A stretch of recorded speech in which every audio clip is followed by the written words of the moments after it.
Her hand shook as she stepped into the crowded Seattle coffee shop, the air thick with the scent of roasted beans and the hum of morning chatter. Emily Harper, in a faded denim jacket and scuffed sneakers, clutched a crumpled resume like it was her last lifeline. She was 32, starting over in a city that didn't know her name. The barista job wasn't glamorous, but it was a chance to rebuild after life had unraveled. She scanned the room, eyes darting to the manager's office in the back. Her heart pounded. This was it. Stick around, because what happens next changes everything. The line stretched to the door, customers tapping their feet, phones glowing in their hands. Emily stood out, not because she wanted to, but because her jacket was a size too big. Her hair pulled back in a messy ponytail that hadn't seen a salon in months. She felt their glances, quick and sharp, like needles. A woman in a sleek blazer muttered to her friend, "Look at her, she's got no shot." Emily's cheeks burned, but she kept her eyes on the floor, stepping forward as the line moved.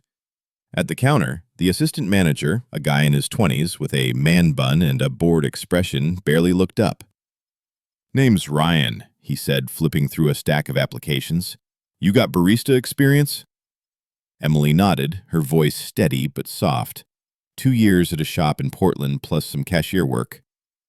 Ryan raised an eyebrow, his gaze flicking to her resume. "Portland, huh? Why'd you leave?" His tone wasn't curious, it was skeptical, like he'd already made up his mind. Emily's throat tightened. She could have told him the truth. The divorce that drained her savings, the apartment she lost, the months couch surfing until she scraped enough for a bus ticket to Seattle. But she didn't. Just needed a change, she said. Her smile tight. Ryan snorted, tossing her resume onto a pile. "Well, call you. Don't hold your breath." A couple behind her snickered, their voices low but cutting. She's too old for this gig anyway. Emily turned to leave, her sneakers squeaking on the polished floor. The shop felt smaller now, the walls closing in as she pushed through the crowd. Outside, the Seattle drizzle coated her face, mixing with the heat in her eyes. She didn't cry. She hadn't in months. But the weight in her chest was heavy, like a stone she couldn't shake. She walked 2 blocks to a bench by Pike Place Market, the smell of fish and flowers drifting through the air. Sitting there, she pulled out her phone, the screen cracked from a drop she couldn't afford to fix. No new messages, no missed calls, just a photo of her old life, a small house with a blue door, her laughing with someone who wasn't there anymore. Across the street, a street musician strummed a guitar, his voice rough but warm, singing about second chances. Emily watched him, her fingers tracing the edge of her resume. She wasn't supposed to be here, starting from scratch at an age when everyone else seemed settled. Her friends back in Portland had families, careers, lives that looked perfect on social media. She had a backpack, a few bucks, and a stubborn streak she didn't talk about. The musician caught her eye, nodding slightly like he saw her. Not the jacket, not the resume, but her. She looked away, her jaw tight. Back at the coffee shop, the crowd had thinned, but the whispers hadn't. Ryan leaned against the counter, chatting with a barista named Chloe, her blonde braids swinging as she laughed. "That one, total charity case," Chloe said, wiping down the espresso machine. "Bet she's never even pulled a shot." Ryan grinned, tossing Emily's resume into the trash. "Yeah, we're not running a soup kitchen." Their laughter carried through the open door, sharp enough to cut through the rain. Emily didn't hear it. She was already walking, her steps slow but deliberate toward a small community center shed passed earlier. Its sign was faded, but the words, "Job fair today," were clear enough. Inside, the room buzzed with people, some in suits, some in jeans, all clutching resumes like shields. Emily slipped into the back, her heart still racing from the coffee shop. A table near the corner caught her eye, staffed by a woman in her 50s with a gray pixie cut and a warm smile. The sign read, "Second Start Career Reboot Program." Emily hesitated, then stepped forward. The woman, Linda, looked up, her eyes crinkling. "Tell me about you," she said, her voice gentle but direct. Emily froze. No one had asked her that in months. Not like they meant it. "I'm starting over," she said, her voice barely above a whisper. Linda leaned forward. "Starting over's the bravest thing there is. What do you want to build?" Emily's breath caught. She hadn't thought about building anything, only surviving. But Linda's question lingered like a spark in the dark. The job fair stretched on, voices overlapping, papers shuffling. Emily sat with Linda for 20 minutes, talking about her time in Portland, the coffee shop she loved running before everything fell apart. Linda listened, nodding, jotting notes. "We've got a program for folks like you," she said. "Training, mentorship, a real shot at something better. It's not easy, but it's yours if you want it." Emily's hand steadied, her resume still crumpled, but somehow lighter. She nodded. "I want it." As she left the center, the rain had stopped, the sky breaking into patches of blue. Emily passed the coffee shop again, its neon sign buzzing. Ryan was outside smoking a cigarette, his eyes sliding past her like she was invisible. She didn't stop, didn't look back. Her phone buzzed, a text from Linda with details about the program. Emily's lips twitched, not quite a smile, but close. The musician was still playing his song now, about rising from ashes. She dropped $1 in his case, her first real choice in weeks.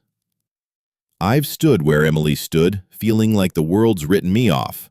Sometimes it's one kind voice that lights the way forward. The fluorescent lights of the Seattle Community Center buzzed overhead, casting long shadows across the linoleum floor. Emily Harper sat at a folding table, her hands clasped tightly around a paper cup of lukewarm coffee. The Second Start program's orientation was in full swing, a mix of nervous chatter and the scratch of pens on intake forms. She was here against the odds, but the sting of the coffee shop rejection still clung to her like damp clothes. Her denim jacket hung on the chair, its frayed cuffs a quiet reminder of how far she had fallen. If stories like this speak to you, hit the like button and subscribe. There's more to come. The room was filled with people like her, starting over, chasing something better. A man in his 40s with a faded mariner's cap scribbled notes furiously. A young woman with a toddler on her lap whispered encouragements to herself. Emily felt their energy, but it didn't lift her. Not yet. Her mind kept replaying Ryan's voice. "Don't hold your breath." The words burned sharper than the drizzle outside. She shifted in her seat, her sneakers sticking slightly to the floor, and tried to focus on the orientation packet. It promised training in customer service, tech support, even entry-level data analysis. A real career, not just a job. But doubt gnawed at her, heavy and relentless. The program leader, Linda, stood at the front, her gray pixie cut catching the light. "You're not here by accident," she said, her voice steady, warm. "You're here because you've got fight left in you." Emily's fingers tightened around the cup. Fight she'd fought to get out of Portland, to leave behind the wreckage of a marriage that had crumbled under lies and unpaid bills. But sitting here, surrounded by strangers with their own scars, she wondered if her fight was enough. A guy across the table, his tie knotted too tightly, leaned over. "You look like you don't belong here," he said, his tone half joking, half mean. Emily's jaw clenched, but she didn't reply. She just flipped open the packet, her eyes scanning words she didn't fully absorb. The first week was brutal. The program demanded early mornings, late nights, and a level of focus Emily hadn't tapped in years. She shared a cramped apartment with 2 other trainees, a tiny place above a laundromat that smelled of detergent and regret. Her roommates, both younger, blasted music late into the night, their laughter echoing through thin walls. Emily lay on her air mattress, staring at the ceiling, her phone dark except for one text from her sister back in Portland.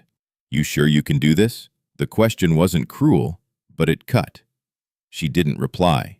Instead, she pulled out her notebook, jotting down terms from the day's training: RM systems, data entry protocols, customer retention metrics. Her handwriting was shaky, but it kept her grounded. At the training center, the group was split into teams for mock scenarios. Emily's team included the guy with the tight tie, who introduced himself as Derek. He was loud, quick to interrupt, and always checking his phone. "You ever done this kind of work before?" he asked during a break, his eyes narrowing. Emily shook her head. "Just coffee shops," she said. Derek smirked. "Figure stick to what you know, coffee girl." The others laughed, their voices blending into a hum that made Emily's skin prickle. She wanted to snap back to tell him she'd run a shop, balanced budgets, trained new hires. But the words stuck in her throat. She turned back to her laptop, her fingers clumsy on the keys. One afternoon, during a mock customer service call, Emily froze. The scenario was simple: handle an angry client. But the instructor's voice, sharp and impatient, echoed Ryan's from the coffee shop. "You're too slow," she said. "You're wasting everyone's time." The room went quiet, all eyes on Emily. Her palms sweated, her heart racing. She managed a response, calm, professional, but her voice shook. Derek leaned back, whispering to the guy next to him, "Told you she's out of her league." Emily's face burned, but she finished the call, her hands trembling as she logged the interaction. The instructor moved on, but the weight of those eyes lingered. Outside the Seattle, rain had turned to a steady pour. Emily stood under the center's awning, her jacket soaked, watching cars splash through puddles. She felt small, smaller than she had in months. The program was supposed to be her way out, but every mistake, every smirk made it feel like a trap. She pulled out her phone, scrolling through old photos, her old house, her old life. A voice interrupted her thoughts. "You okay?" It was Mia, a quiet trainee with braided hair and a notebook full of doodles. She'd been in Emily's group, always hanging back, barely speaking. "I saw what happened in there," Mia said. "Don't let them get to you." Emily nodded, her throat tight. "Thanks," she managed, but the words felt hollow. Mia didn't push. She just stood there, her umbrella shielding them both. "They're scared too, you know," she said after a moment. "They just hide it better." Emily looked at her surprised. Mia's eyes were steady, like she's seen her own share of doubts and pushed through. For the first time that day, Emily felt a flicker of something, connection, maybe hope. She tucked her phone away, the rain still falling, but somehow less heavy. As they walked back inside, Mia handed her a tissue from her bag. "It's not much, but it's a start," she said, her smile small but real.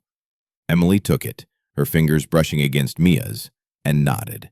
The rest of the week blurred. More training, more mistakes, more whispers. Derek's comments grew sharper, his confidence a wall Emily couldn't break through, but Mia was there, quiet but steady, slipping her notes when Emily missed something, standing closer during group work. Emily started to notice things, the way Mia's hands shook when she spoke up, the way she always carried a worn photo of a little girl in her wallet. She didn't ask, but she wondered. The program was relentless, but Mia's presence was a small anchor, keeping Emily from drifting too far into doubt. By Friday, Emily was exhausted, her notebook filled with terms she barely understood. She sat alone at the center's cafeteria, a tray of cold fries in front of her. Derek walked by, his voice loud. "Better luck next time, coffee girl." Emily's fork stilled, her chest tight. But then Mia slid into the seat across from her, her notebook open. "Ignore him," she said. "You're here. That's more than he can say." Emily looked up, meeting Mia's eyes. For the first time, she felt seen, not as a failure, but as someone still fighting. "I've been in rooms where I felt like I didn't belong, where every word felt like a test I was failing. It's the small moments of kindness that pull you through." The Seattle Community Center's training room felt smaller each day, its walls lined with posters about grit and opportunity that seemed to mock the exhaustion in Emily Harper's bones. She sat at her usual spot in the back, her denim jacket draped over her chair, her notebook open to a page of half-finished notes. The Second Start program was halfway through and the pressure was mounting. Mock interviews, skill assessments, and group projects that felt like battlegrounds. Emily's eyes were heavy, but she kept them fixed on her laptop, ignoring the whispers that floated around her. Stick around because what happens next changes everything. The room buzzed with the usual mix of ambition and insecurity. Derek, the loud guy with the tight tie, held court near the front. His voice carrying over the hum of laptops, he was always quick to point out mistakes, especially Emily's. "She's still here," he said to his group loud enough for her to hear. "Thought she'd quit by now." The others chuckled, their eyes flicking toward her. Emily's fingers paused on the keyboard, her jaw tight. She wanted to disappear, to walk out and never come back. But then she felt a presence beside her. Mia, the quiet trainee with braided hair, sliding into the seat next to her without a word. Mia didn't say much, but her presence was steady, like a lighthouse in a storm.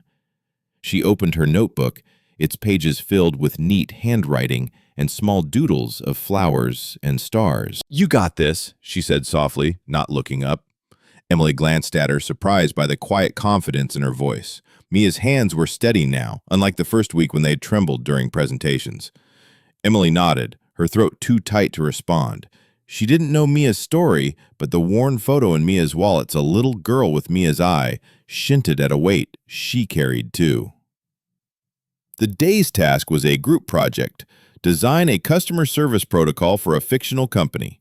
Emily's team included Derek, who immediately took charge, barking orders like he was running a boardroom. "Emily, you're on data entry," he said, not even looking at her. "It's basic enough for you?" The others smirked, but Mia raised her hand. "Actually, Emily's got experience managing teams. Maybe she should lead the customer interaction part." Derek's eyes narrowed, his smile thin. "Fine, whatever. Let's see her crash and burn." Emily's stomach twisted, but Mia's nod gave her a spark of courage. The partners. She took a breath and started outlining ideas, her voice shaky but clear. The group work was tense, with Derek interrupting every few minutes, pointing out flaws in Emily's plan.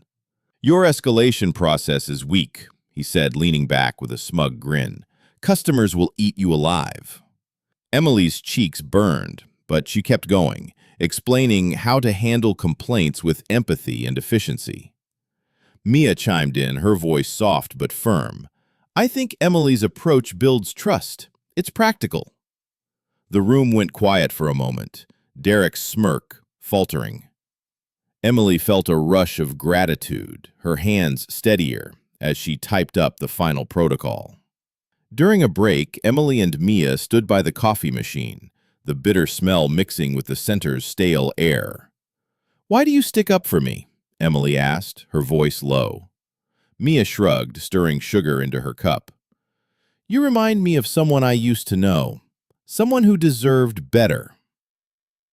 Emily wanted to ask more, but Mia's eyes were distant, fixed on the photo in her wallet. Emily let it go, the silence between them comfortable, like a shared secret.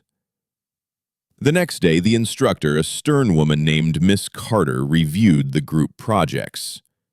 She stopped at Emily's team, her eyes scanning the document. "This is solid work," she said, her tone surprised. "Who led the customer interaction section?" Emily raised her hand, her heart pounding. Miss Carter nodded. "Good instincts. You've got a knack for this."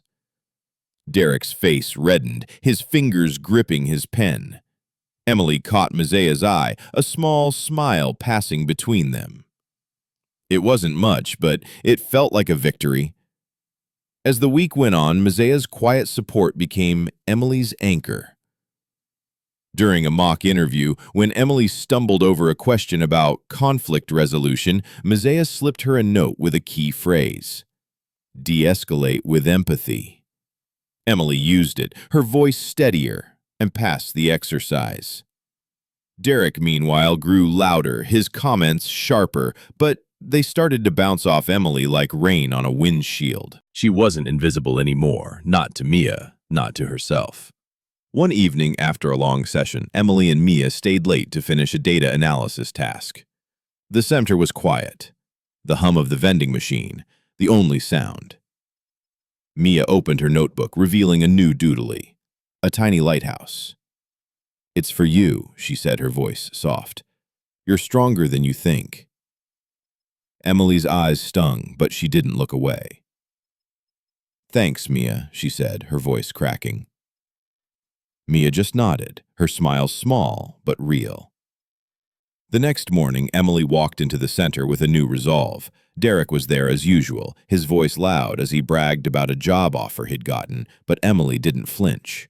She sat next to Mia, her notebook open, ready for the day's challenge. The whispers still lingered, but they were quieter now, less sharp. Emily felt Mia's presence beside her, a reminder that she wasn't alone in this fight. I've had moments where one person's belief in me made all the difference. It's like a hand reaching out in the dark, pulling you toward the light. The Seattle Community Center's training room was a pressure cooker, the air thick with the hum of laptops and the weight of unspoken dreams.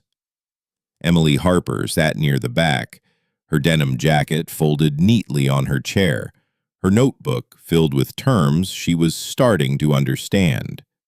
The Second Start program was nearing its final weeks, and the stakes were higher. Real job interviews loomed with companies scouting for talent.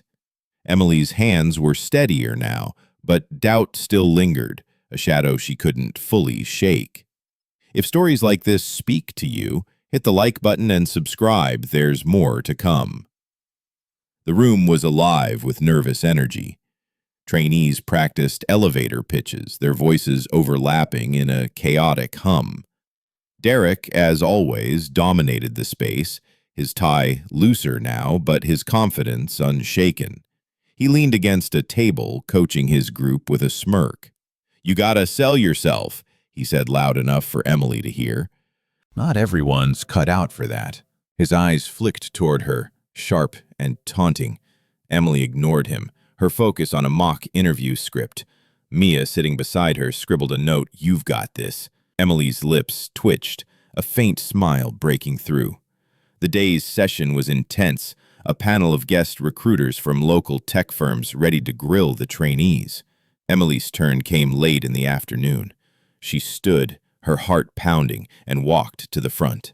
The recruiter, a woman in her 40s with a crisp blazer and a non-nonsense stare, introduced herself as Karen from Cascade Tech. "Tell me about a time you overcame a challenge," she said, her pen poised. Emily took a breath, her mind racing. She could have talked about the coffee shop, the divorce, the months of scraping by, but something else came out. "I moved to a new city with nothing but a backpack and a plan," she said, her voice steady. "I'm here because I chose to keep going." Karen's eyes softened just for a second. "That's resilience," she said, jotting a note.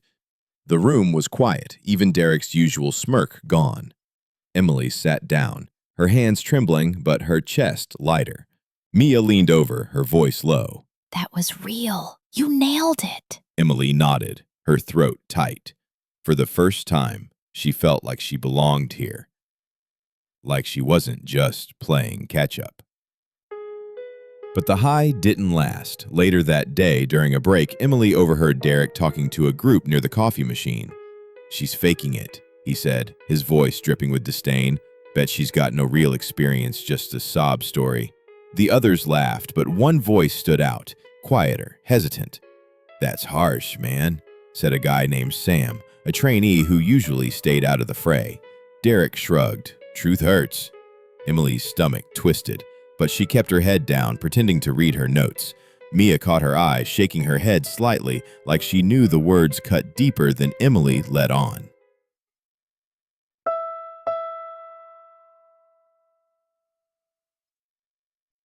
That evening, the trainees were assigned to a final group project, a pitch for a tech startup's customer support system. Emily's team included Mia Sam, and to her dismay, Derek Hay took charge, immediately dismissing Emily's ideas before she could finish. "Your plan's too soft," he said. "Customers don't want hand-holding. They want results." Emily bit her lip, her fingers gripping her pen. Mia jumped in, her voice calm but firm. "Emily's plan builds loyalty, not just transactions." Derek rolled his eyes, but Sam nodded. "I'm with Mia. Let's try it." Emily's chest warmed, surprised by Sam's support.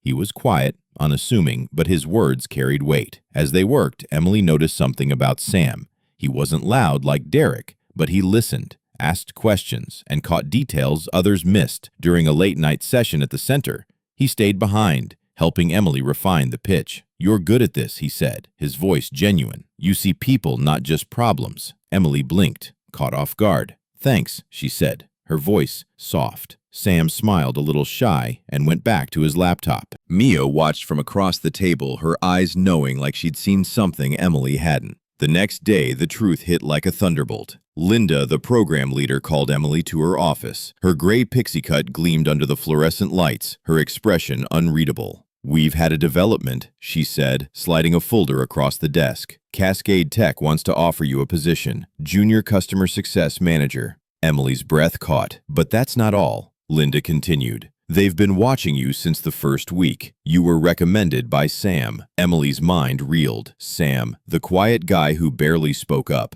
Linda nodded. "He's not just a trainee. He's a scout for Cascade, placed here to find talent. He saw something in you from day one." Emily's heart raced, a mix of shock and gratitude flooding her. Sam, the one who defended her against Derek, who'd listened when no one else did, wasn't just another trainee. He'd been watching quietly, rooting for her. She left Linda's office, her head spinning, and found Sam outside, leaning against the wall, his hands in his pockets. "Why didn't you tell me?" she asked, her voice unsteady. Sam shrugged, his smile small. "Didn't want to make it about me." "You earned this, Emily." She stared at him, the weight of his words sinking in. For the first time in months, she felt seen, not just as a survivor, but as someone with potential. As she walked back to the training room, the folder with the job offer in her hand, Emily felt the shadows of doubt lift just a little. Derek's voice still echoed, but it was fainter now, drowned out by Sam's quiet belief and Mia's steady support. The path ahead wasn't clear, but it was hers to walk. I've had moments where someone saw potential in me I couldn't see myself. It's like a mirror held up, showing you who you could become. The Seattle Community Center was quieter now, the final days of the Second Start program casting a tense hush over the training room. Emily Harper sat at her usual table, her denim jacket tucked under her chair, the folder with Cascade Tech's job offer resting in her bag. The air smelled of burnt coffee and anticipation as trainees polished resumes and rehearsed for final interviews. Emily's mind was a storm gratitude for the offer, clashing with a new, heavier question. She'd been given a chance, but at what cost? Stick around, because what happens next changes everything. The room buzzed with last-minute prep, voices low but urgent. Derek, still loud despite his fading influence, was pitching his group's final project to a recruiter, his gestures sharp, his smile practiced. Emily watched him, her stomach twisting. She'd overheard him earlier, bragging about gaming the system to secure a job offer, hinting at cutting corners on their group project. Her eyes flicked to Mia, who was sketching in her notebook, the lighthouse doodle now, a familiar comfort. Mia's presence steadied her, but the weight of what Emily knew pressed harder. The final project was due that afternoon, a detailed customer support system for a mock tech startup. Emily's team, her, Mia, Sam, and Derek had worked late nights to perfect it. But last night, while reviewing the final draft, Emily noticed discrepancies. Data points inflated, metrics skewed to make their plan look flawless. Derek's work shed confronted him quietly in the break room, her voice low. "This isn't right, Derek. We can't submit this."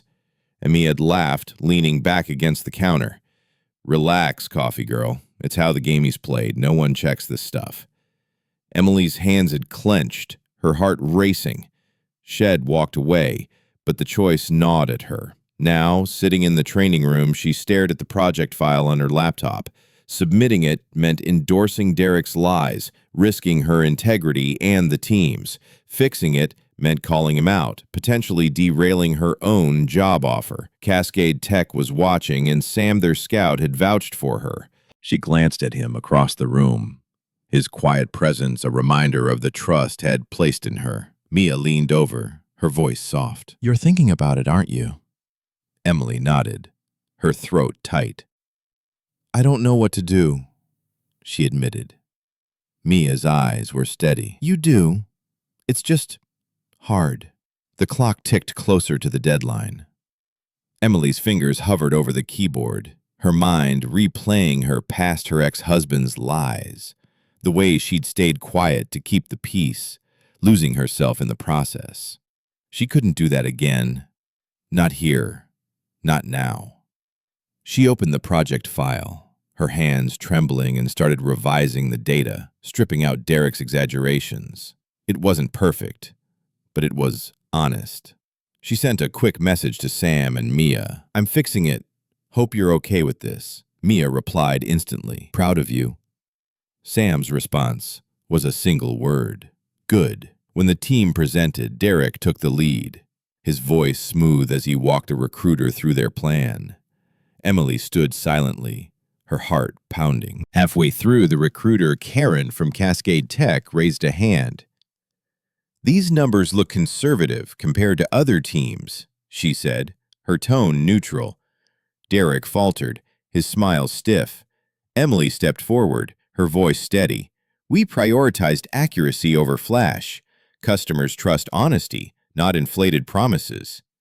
Karen's eyes flicked to her, a spark of respect there. Derek's face reddened, but he didn't argue. After the presentation, Derek cornered Emily in the hallway, his voice low and sharp. You sabotaged us, he hissed. I was helping you get noticed. Emily met his gaze, unflinching. I don't need that kind of help. Derek stormed off, his footsteps echoing. Sam appeared beside her, his expression calm but serious. You did the right thing, he said. It's why I recommended you. Emily's chest tightened, a mix of relief and fear. Will it cost me the job? She asked. Sam shook his head. Cascade values integrity. You'll see. Later, in the quiet of the community center's library, Emily sat with Mia, the weight of her choice settling. Mia flipped open her notebook, revealing a new doodle, small boat weathering a storm. For you, she said, her voice soft. You're braver than you know. Emily's eyes stung, but she smiled. Thanks, Mia, for everything. Mia nodded, tucking the worn photo of her daughter back into her wallet. Emily didn't ask, but she felt the unspoken bond between them. Two women carrying their own storms. As Emily left the center that evening, the Seattle sky was clear, the city lights reflecting off the wet pavement. She felt lighter, not because the path was easy, but because she'd chosen it. Derek's lies could have carried her forward, but they'd have tethered her to someone else's truth. Now she was walking her own. I've faced choices where the easy path felt like a trap. Standing up for what's right, even when it's scary, is how you find your way. The Seattle Community Center was nearly empty now. The fluorescent lights dimmed as the Second Start program reached its final day. Emily Harper stood by a window, her denim jacket slung over her shoulder. The Cascade Tech job offer letter folded in her pocket. The city outside shimmered with late afternoon light, the Puget Sound a silver thread in the distance. Shed made it through weeks of doubt, whispers, and hard choices. But the air still felt charged, like the calm before a storm breaks. If stories like this speak to you, hit the like button and subscribe to There's More to Come. The room held a quiet buzz as trainees gathered for the closing ceremony. Certificates were stacked on a table, names printed in crisp black ink. Emily's eyes scanned the crowd. Mia, with her braided hair and notebook of doodles, stood near the front, her smile small but proud. Sam, the quiet scout from Cascade Tech, leaned against a wall, his eyes catching Emily's with a nod. Derek was there too, his tie gone, his usual swagger dulled. Emily's choice to fix their projects, falsified data, had cost him his offer from another firm, and the tension between them hung heavy, unspoken. Linda, the program leader, took the stage, her gray pixie cut catching the light. You've all fought for this, she said, her voice warm but firm. Today you're not just graduates, you're proof that second chances are real. Emily's chest tightened, her fingers brushing the job offer in her pocket. She'd earned it not by being loud or flashy, but by staying true. When her name was called, she walked to the stage, her sneakers soft on the linoleum. Linda handed her the certificate, her eyes crinkling. "You surprised us all, Emily. Keep surprising yourself." The room clapped, some hesitantly, but Maya's applause was loud, her grin wide. After the ceremony, the trainees mingled, their voices a mix of relief and nervous excitement. Derek approached Emily, his jaw tight. "You think you're better than me," he said, his voice low, bitter. "You got lucky, that's all." Emily met his gaze, her heart steady. "Luck didn't get me here, Derek. Choices did." He froze, his eyes narrowing, then walked away, his shoulders hunched. Mia appeared beside her, holding out a small, sketchal lighthouse on a cliff, its beam cutting through a storm. "You earned this," she said. Emily took it, her throat tight. "You helped me get here, Mia. Thank you." As the crowd thinned, Sam approached, his hands in his pockets. "Cascade wants you to start next week," he said. "They're impressed, not just with your skills, but with how you handled the project. Integrity matters to them." Emily's breath caught, the weight of his words sinking in. She'd been so focused on surviving, she hadn't realized how far she'd come. "I didn't think I'd make it," she admitted, her voice soft. Sam smiled, a little shy. "I did, from the first day." Emily nodded, her eyes stinging, but she didn't look away. The next morning, Emily walked to Cascade Tech's office, a sleek building near the waterfront. Her jacket was the same, her sneakers still scuffed, but her steps were lighter. She passed the coffee shop where it all began, its neon sign buzzing. Ryan, the assistant manager who'd tossed her resume, was wiping down the counter, oblivious to her. She didn't stop, didn't need to. That moment, that rejection, was just a spark, one that had pushed her here. Inside Cascade's lobby, she was greeted by Karen, the recruiter from the program. "You're early," Karen said, her tone warm. "Good start." Emily smiled, her first real smile in weeks. "I'm ready," she said, and meant it. The office was bright, all glass and open spaces, a far cry from the community center's cramped rooms. Emily's new desk had a view of the Sound, and a small welcome package waited, a notebook, a pen, and a badge with her name. She ran her fingers over it, the weight of her journey settling in. Later that day, she texted Mia, inviting her for coffee. They met at a small cafe, not the one where Emily had been rejected, but a quieter place with mismatched chairs and warm light. Mia brought her notebook, flipping it open to show a new doodly, boat reaching shore. "For your new chapter," she said. Emily's eyes welled up, but she laughed, the sound light. You're gonna make me cry. She said. Mia grinned. "Good. Means you're alive." They talked for hours about Mia's daughter, about Emily's fresh start, about the roads they'd both traveled to get here. As Emily walked home, the Seattle sky was clear, the air crisp with the promise of spring. She passed a street musician, his guitar strumming a song about rising again. She dropped a few bucks in his case, her steps steady, her heart full. She wasn't the woman who'd walked into that coffee shop months ago, broken and unsure. She was someone new, someone who'd fought, chosen, and won. I've stood where Emily stood, feeling like the world had counted me out. It's the moment you choose yourself that everything changes.